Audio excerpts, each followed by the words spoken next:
ಮಹಾಬಲಿಪುರಂನಿಂದ ಚೆಂಗಲ್ಪಟ್ಟುವಿಗೆ ಹೋಗ್ತಾ ಇದ್ದೇನೆ. ಇಲ್ಲಿ ತಮಿಳುನಾಡಲ್ಲಿ ನಿಮಗೆ ಒಂದು ಕಷ್ಟ ಏನಾಗುತ್ತೆ ಅಂದರೆ, ತಮಿಳು ಓದಕ್ಕೆ ಬಂದಿಲ್ಲ ಅಂದರೆ ಭಾಳ ಸಮಸ್ಯೆ ಆಗುತ್ತೆ. ಬಸ್ ಯಾವುದು ಅಂತಲೇ ಗೊತ್ತಾಗಲ್ಲ, ಎಲ್ಲ ತಮಿಳಲ್ಲೇ ಬರೆದಿರ್ತಾರೆ. ನಿಮಗೆ ಇಂಗ್ಲೀಷ್ನಲ್ಲಿ ಬೋರ್ಡ್ಗಳಿರೋದು ಭಾಳ ಕಡಿಮೆ.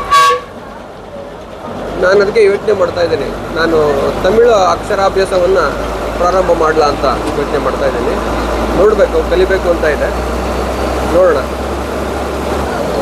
ಹೀಗೆ ಮುಂದುವರ್ಕೊಂಡು ಹೋಗ್ತೀನಿ. ನೋಡಿ, ತಮಿಳುನಾಡಿನ ಬಸ್.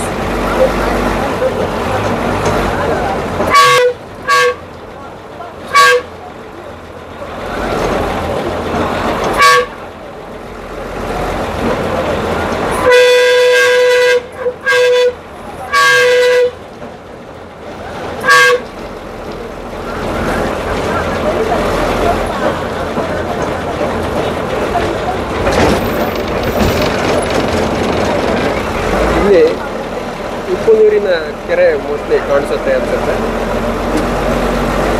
ಮಹಾಬಲಿಪುರಂ ಅನ್ನೋದು ಉಪ್ಪು ನೀರಿನ ಕೆರೆ ಮತ್ತು ಬಂಗಾಳ ಕೊಲ್ಲಿಯ ನಡುವೆ ಇರತಕ್ಕಂತಹ ದ್ವೀಪ ಆಗಿದೆ.